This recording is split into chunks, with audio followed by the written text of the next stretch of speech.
வணக்கம். சுவாமி சித்பாவனந்தரோட தினசரி தியானத்திலிருந்து இன்னைக்கு நம்ம பார்க்க போற ஒரு ஆழமான விஷயம் தூய்மை. வாங்க இதுக்குள்ள என்னதான் இருக்குன்னு கொஞ்சம் விரிவா அலசுவோம். எவ்வளவு அழகான ஒரு பிரார்த்தனையோட இந்த தியானம் தொடங்குது பாருங்களேன். ஒரு சொட்டு சுத்தமான தண்ணி இன்னொரு சொட்டு சுத்தமான தண்ணியோடு சேரும்போது அதுக்கப்புறம் அதை ரெண்டுன்னு பிரிக்க முடியுமா? முடியாதல்ல. அது ஒன்னா ஆகிடும். அதே மாதிரி இறைவா, நான் உன்னோட இரண்டரை கலக்கிறதுக்கு தேவையான அந்த பரிபூர்ண தூய்மையே எனக்கு கொடு. இதுதான் இந்த வரியோட சாரம். நம்மளோட இந்த தேடல் இங்கேருந்து தான் தொடங்குது. அப்போ இந்த தூய்மைங்கிறது வெறும் உடம்பையும் உடையையும் சுத்தமா வச்சுக்கிறது மட்டும் இல்ல. அது ஒரு பயணம், ஒரு தேடல்னே சொல்லலாம். அதோட உண்மையான சக்தி என்ன, அது நமக்குள்ள என்ன மாற்றத்தை கொண்டு வரும்னு புரிஞ்சுக்கிற ஒரு பயணம். வாங்க அந்த பயணத்துல ஒவ்வொரு படியா எடுத்து வைப்போம். சரி, இந்த தூய்மையால நமக்கு கிடைக்கிற முதல் விஷயம், முதல் பலன் என்னன்னு நினைக்கிறீங்க? அது வேற எங்கேயும் இல்ல, நம்ம மனசுல தான் ஆரம்பிக்குது. அப்படியே சேரும் சகதியுமா கலங்கி கிடக்கிற தண்ணி திடீர்னு தெளிஞ்சு கண்ணாடி மாதிரி மாறுனா எப்படி இருக்கும்? அப்படிதான் நம்ம மனசு மாறும். இப்போ பாருங்க, ரெண்டு விதமான மனநிலைய இங்க ஒப்பிட்டு பார்க்கலாம். ஒரு பக்கம் கலங்கி போன மனசு, அதனால ஒரே குழப்பம், என்ன பண்றது ஏது பண்றதுனே தெரியாது. இன்னொரு பக்கம் பாருங்க, கிறிஸ்டல் மாதிரி ஒரு தெளிவு, ஏன்னா அந்த மனசுல தூய்மை இருக்கு. இதுதான் இந்த மாற்றம். ஆனா ஒண்ணு, இந்த தெளிவுங்கிறது சும்மா ஒரு நல்ல ஃபீலிங் மட்டும் கிடையாதுங்க. அது ஒரு பெரிய பவர். ஒரு விஷயத்த அதுல நம்ம சொந்த விருப்ப வெறுப்பு, நம்ம அபிப்பிராயம்னு எந்த கலரும் பூசாம உள்ளத உள்ளபடி பாக்குற ஒரு சக்தி. இதுதான் தூய்மை நமக்கு கொடுக்கற முதல் கிஃப்ட்னு சொல்லலாம். சரி, மனசு தெளிவாயிடுச்சு, சூப்பர். அதுக்கப்புறம் அந்த தெளிவு எப்படி ஒரு ஆற்றலா ஒரு சக்தியா மாறுது? எப்படி அது நம்மளால எதையும் சாதிக்க வைக்குது? வாங்க பார்க்கலாம்.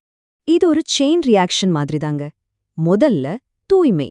அந்த தூய்மை மனசுல தெளிவை கொண்டு வருது. அந்த தெளிவான மனசு ஒரு லென்ஸ் மாதிரி. சூரிய ஒளிய ஒரு இடத்துல குவிச்சு நெருப்ப உண்டாக்குற மாதிரி நம்ம மொத்த கவனத்தையும் சக்தியையும் ஒருமுகப்படுத்தி ஒரு பெரிய ஆற்றலா மாத்துது.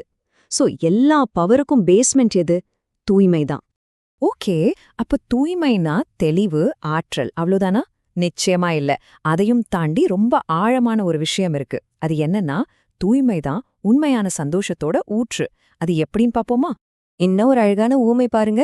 ஒரு பூ, அது வாசனை வீசணும்னு ஏதாவது முயற்சி பண்ணுதா? இல்லையே, அது அதோட இயல்பு. அதே மாதிரிதான் ஒருத்தர்கிட்ட தூய்மை இருந்துருச்சுன்னா சந்தோஷமோ இனிமையும் அவங்க கிட்ட இருந்து தானா இயல்பா வெளிப்படும். அதுக்காக அவங்க மெனக்கிட வேண்டியதே இல்ல.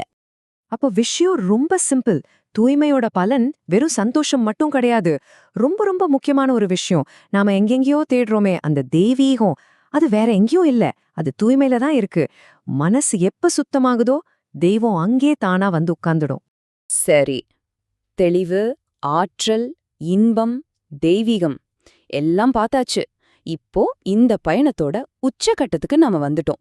அதோட ஃபைனல் டெஸ்டினேஷன் என்னவா இருக்கும்? யோசிச்சு பாருங்க. இந்த தூய்மை பயணத்தோட உச்சம் என்னவா இருக்கும்? நாம ஆரம்பத்துல சொன்னமே, சுத்தமான தண்ணி இன்னொரு தண்ணியோட கலக்கிற மாதிரி. அந்த நிலை முழுசா நடக்கும்போது எப்படி இருக்கும்?